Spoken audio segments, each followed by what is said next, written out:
RB9 ನ್ಯೂಸ್ಗೆ ಸ್ವಾಗತ. ನಾನು ನಿಮ್ಮ ರೂಪ. ತ್ರೈತ ಸಿದ್ಧಾಂತ ಜ್ಞಾನ ಪ್ರಚಾರ. ತ್ರಿಮತ ಏಕೈಕ ಗುರುವ ತ್ರೈತ ಸಿದ್ಧಾಂತ ಆದಿಕರ್ತ ಶ್ರೀ ಶ್ರೀ ಶ್ರೀ ಆಚಾರ್ಯ ಪ್ರಬೋಧಾನಂದ ಯೋಗೀಶ್ವರರ ದಿವ್ಯ ಆಶೀರ್ವಾದಗಳಿಂದ ತ್ರೈತ ಸಿದ್ಧಾಂತ ಭಗವದ್ಗೀತೆ ಹಾಗೂ ಅದರ ಅನುಬಂಧ ಗ್ರಂಥಗಳ ಜ್ಞಾನ ಪ್ರಚಾರ ಕಾರ್ಯಕ್ರಮವು ಯಾದಗಿರಿ ಜಿಲ್ಲೆ ವ್ಯಾಪ್ತಿಯಲ್ಲಿ ಬರುವ ಯಾದಗಿರಿ, ಶೋರಾಪುರ, ಶಹಾಪುರ, ವಡಗೇರ, ಗುರುಮಠಕಳ ಹಾಗೂ ಹುಣಸಗಿ ತಾಲೂಕುಗಳ ಎಲ್ಲ ಹೋಬಳಿ ಹಾಗೂ ಹಳ್ಳಿಗಳಲ್ಲಿಯೂ ದಿನಾಂಕ 15/5/2024 ದಿನಾಂಕ 22/5/2024 ನಡೆಯುತ್ತಿದೆ. ಈ ಒಂದು ಮಹೋನ್ನತವಾದ ಜ್ಞಾನ ಪ್ರಚಾರ ಕಾರ್ಯಕ್ರಮದಲ್ಲಿ ಕರ್ನಾಟಕ, ಆಂಧ್ರ ಪ್ರದೇಶ, ತೆಲಂಗಾಣ ಹಾಗೂ ಇತರ ರಾಜ್ಯಗಳಿಂದ ಬಂದಿರುವ ಸುಮಾರು 200ರಿಂದ 250 ಪ್ರಬೋಧಾಶ್ರಮ ಶ್ರೀಕೃಷ್ಣ ಮಂದಿರದ ಭಕ್ತಾದಿಗಳು ಪಾಲ್ಗೊಂಡಿದ್ದಾರೆ.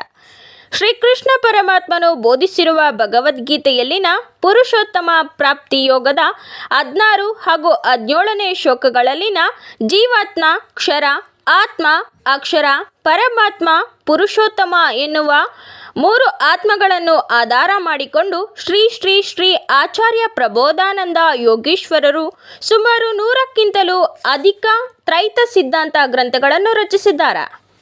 ತ್ರೈತ ಸಿದ್ಧಾಂತ ಗ್ರಂಥಗಳು ಆಧ್ಯಾತ್ಮಿಕ ಕ್ಷೇತ್ರದಲ್ಲಿನ ಎಂತಹ ಪ್ರಶ್ನೆಗಾದರೂ ಶಾಸ್ತ್ರಬದ್ಧವಾಗಿ ಎದುರಾಡದ ಉತ್ತರವನ್ನು ನೀಡುವಂತಹ ಸಾಮರ್ಥ್ಯವನ್ನು ಹೊಂದಿವೆ.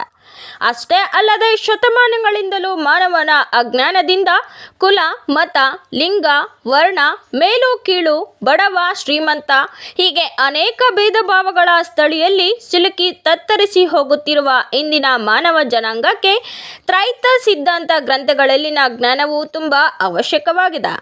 ಇಂದಿನ ಮಾನವನು ತನ್ನ ಅಜ್ಞಾನಜನಿತ ಮೂಢನಂಬಿಕೆಗಳ ದೆಸೆಯಿಂದ ಆತ್ಮಜ್ಞಾನದ ಕಡೆಗೆ ನಡೆದು ಪರಮ ಶಾಂತಿಯನ್ನು ಹೊಂದಲು ತ್ರೈತ ಸಿದ್ಧಾಂತ ಜ್ಞಾನದ ಅವಶ್ಯಕತೆ ಬಹಳಷ್ಟು ಇದೆ.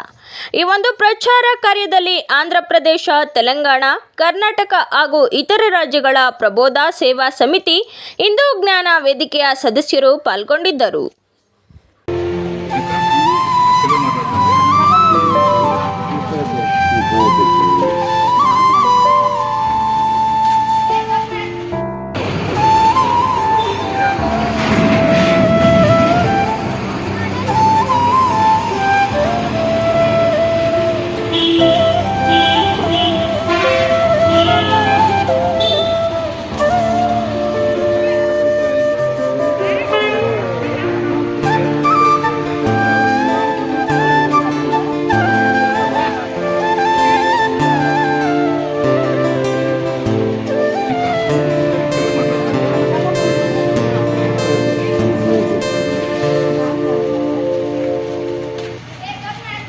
ಇಲ್ಲಿವರೆಗೂ 100 ಗ್ರಂಥ ಬರ್ತಾವೆ ಸರ್. 100 ಗ್ರಂಥ ನಾನು ಅರ್ಧ ಕೊಡ್ತಾ ಇದ್ದೀನಿ ನಿಮ್ಮ ಗ್ರಂಥಾಲಯಕ್ಕೆ. ನೋಡ್ರಿ, ಈ ಪೇಜಲ್ಲಿ ಇಲ್ಲಿವರೆಗೂ ನಮ್ಮ ಎಷ್ಟೋ ಜನ ಬರ್ದವರು, 1 ಲಕ್ಷ 2 ಲಕ್ಷ ಜನ ಬರ್ತಾರೆ ಇಲ್ಲಿವರೆಗೂ.